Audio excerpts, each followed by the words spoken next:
እግዚአብሔር ብሎ የሰበኩ ሐዋርያት ወይም ነቢያት የለም ይላል። ግን መጽሐፍ ቅዱስ ውስጥ እግዚአብሔር ብሎ የሰበኩ ብዙ ሐዋርያቶች ወይ ብዙ ነቢያቶችን ይጠቀሳል።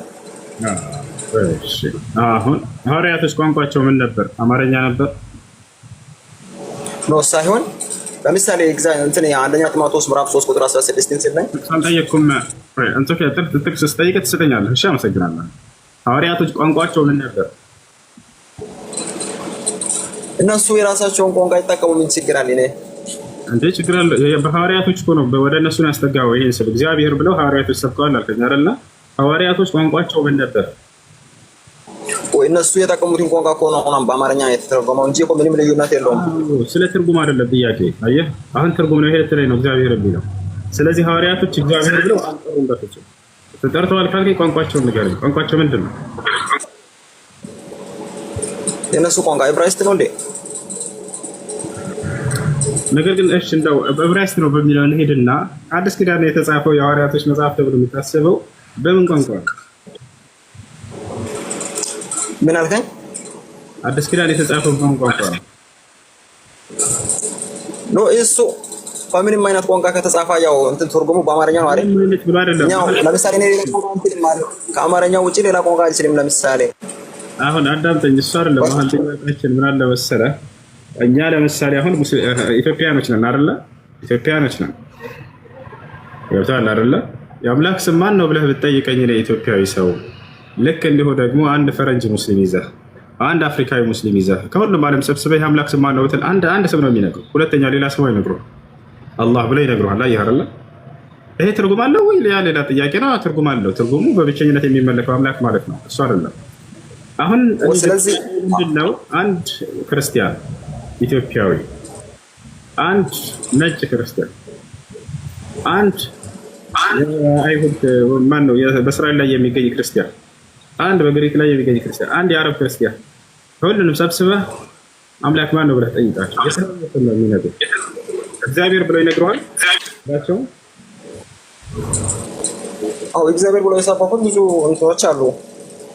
ኧረ ቆይ አንዴ። እሺ አንተ ለምሳሌ እሺ እንጠይቅህ የአረብ ክርስቲያኖች አምላክ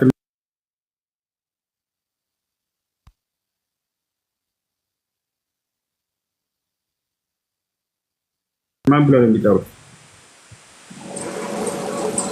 አምላክ እነሱ በራሳቸው ቋንቋ አምላክ ብሏል። እኛ ደግሞ በራሳቸው አምላክ ብለናል። በአማርኛ ምን ነው ልዩነቱ? እሱ ነው ገናችን። እባክህን አምላክ ማን ብለው ነው የሚጠሩት ስሙን?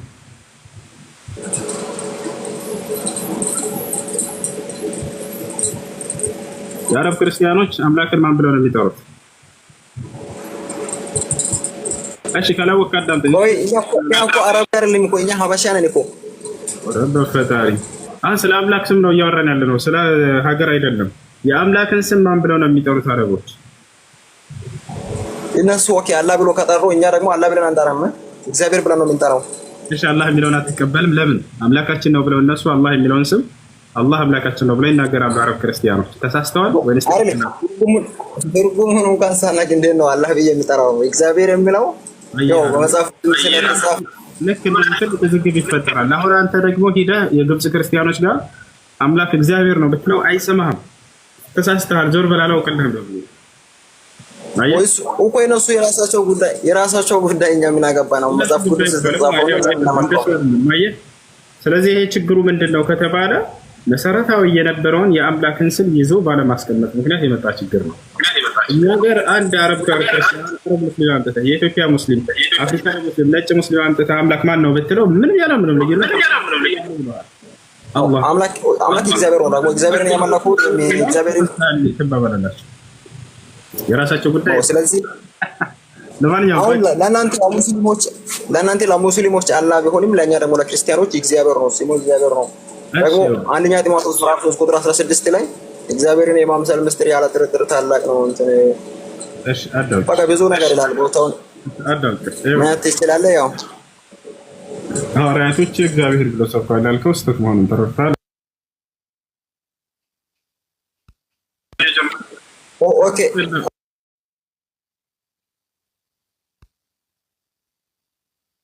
እንትና ኦኬ ቆይ እንትን እዚህ ጋር ብለው እኮ አሁን እግዚአብሔር ቆይ ጠብቅ አንድ ጥያቄ ጠይቃለሁ። ሌሎች ክርስቲያኖች ስላሉ ይጠይቁ። ከታች ያለው ልጅ ጥያቄ አልጠይቅም እስካሁን የመጨረሻ ጥያቄ ጠይቄ ልውጣ። ኦኬ ከሌላ ቦታ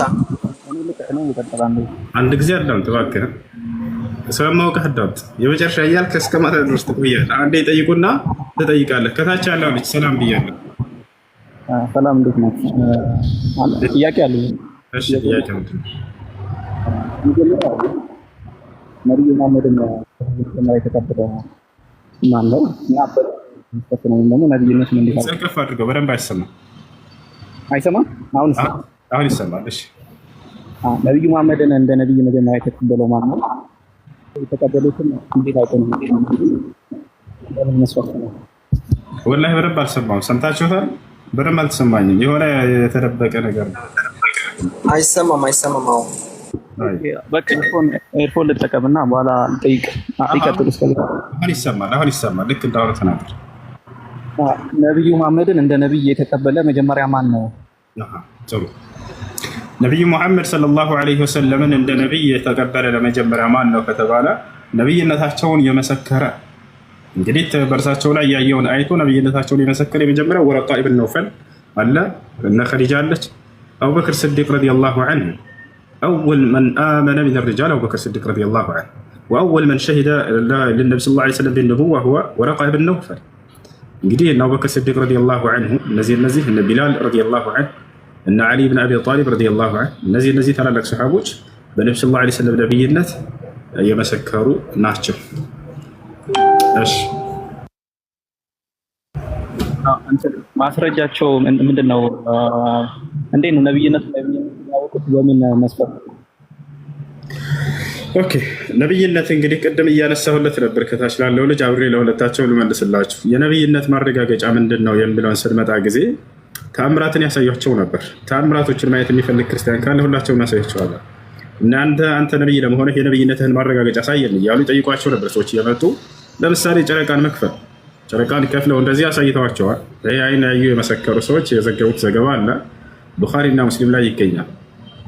ልክ እንዲሁ ነቢያችን ሰለላሁ ዐለይሂ ወሰለም ሰባቱን ሰማያት አድርገው መምጣታቸው፣ ከአምላክ ዘንድ መነጋገር፣ ከአምላክ ጋር ቀጥታ ቃል በቃል መነጋገራቸው፣ ልክ እንዲሁ ህዝቦቻቸውን ለጥቂት ሰው የሚበቃን ምግብ ለብዙ ህዝብ እንዲበቃ ማድረግ፣ ልክ እንዲሁ ውሃ ባጡ ጊዜ ሰዎች ከጣቶቻቸው መካከል ውሃ እንዲፈልቅላቸው ማድረግ፣ እነዚህና በመሰል በርካታ ተአምራቶችን ነቢዩ ሰለላሁ ዐለይሂ ወሰለም ያሳዩቸው ነበር። ይህ ነው። ሌላው ትንቢትን ተናግሮ አንድ ነቢይ ትንቢቱ በተናገረበት መሰረት ይፈጸማል አይደል? ትንቢት ይናገር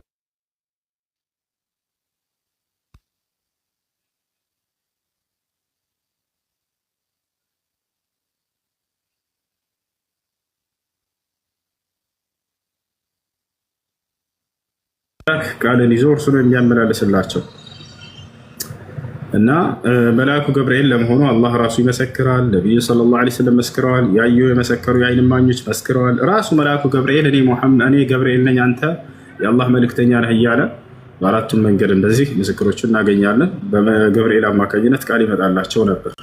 ያን ገብርኤልን ሰሃቦች ያዩት ነበር፣ ይሰሙት ነበር።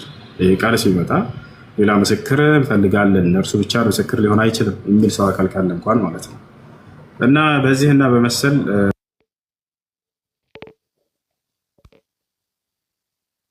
ምልክቶቻቸው ነብዩ ሰለላሁ ዐለይሂ ወሰለም ነብይነታቸውን አረጋግጠው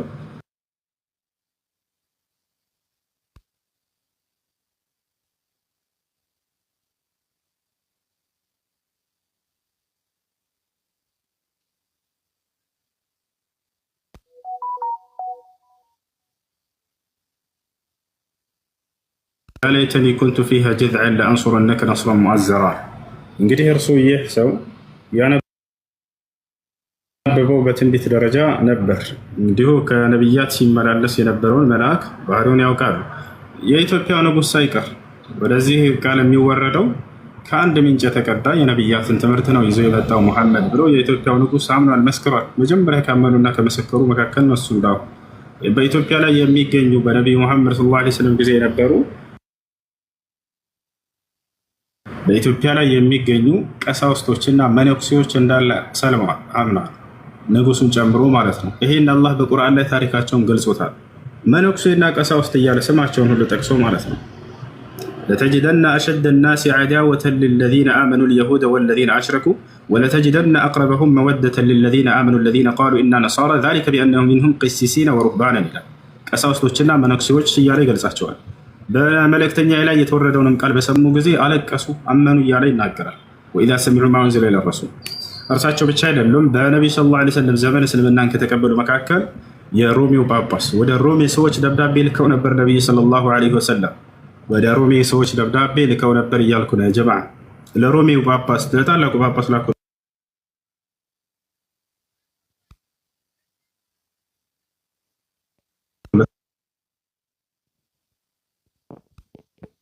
በጊዜው የነበረው የሮሜው ታላቁ ጳጳስ እስልምናን ተቀብሏል። የሸሃዳ ቃል ሁሉ ይዟል። ይሄ ኪታብ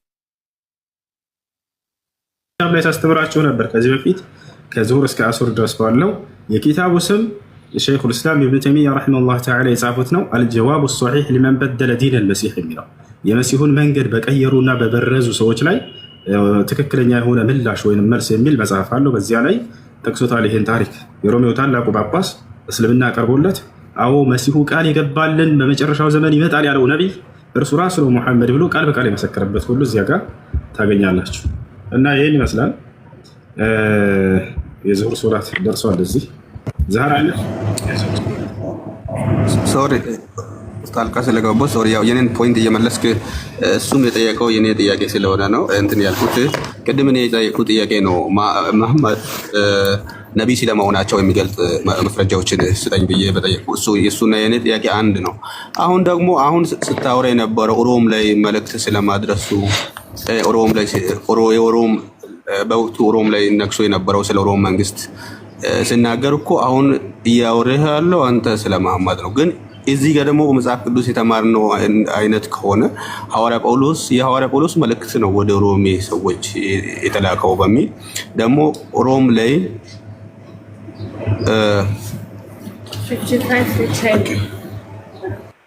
ይሰማል። አንዴ ይሁድ ዛህር አለሽ ይኸውልህ ወገናችን ጳውሎስ ከዚያ በፊት ከክርስቶስ በኋላ አለኛል ብሎ የተነሳ አካል ነው። እሺ ነብዩ ሰለላሁ ዐለይሂ ወሰለም ስለራሳቸው ነው እኔ እየተናገርኩኝ ያለው። ያክስ ነገር ሆነባቸው አይደል?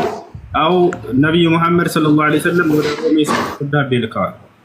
ወደ ሮሜ ሰዎች የላኩትን ደብዳቤ ማየት ከፈለህ ካሳያለሁ። እሺ ቡኻሪ እና ሙስሊም ላይ ያለ ደብዳቤው ሙሉ አስነብብሃለሁ። من محمد رسول الله إلى عظيم الروم هرقل أسلم تسلم يؤتك الله أجرك مرتين. قبل ذلك قال فإني أدعوك بدعاية الإسلام أسلم تسلم يؤتك الله أجرك مرتين فإن أبيت فإن عليك إثم الفريسيين ويا أهل الكتاب تعالوا إلى كلمة سواء بيننا وبينكم من لا نعبد إلا الله ولا نشرك به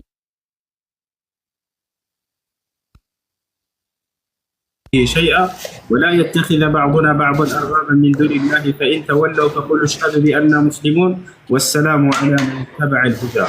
ይህ ደብዳቤ ነው ወደ ሮሜ ሰዎች ብለው ነብዩ ሰለላሁ ዐለይሂ ወሰለም የላኩት ደብዳቤ ነው።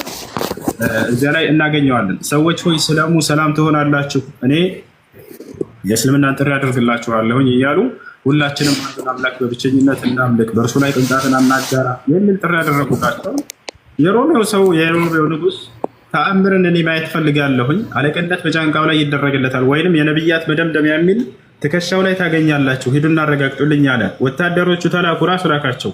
ሄደው አረጋገጡ፣ አዎ አይተናል ብለው መሰከሩ። ሌላ ምልክቶችን አይቶ ይህ ሰው እስልምናን ተቀብሏል።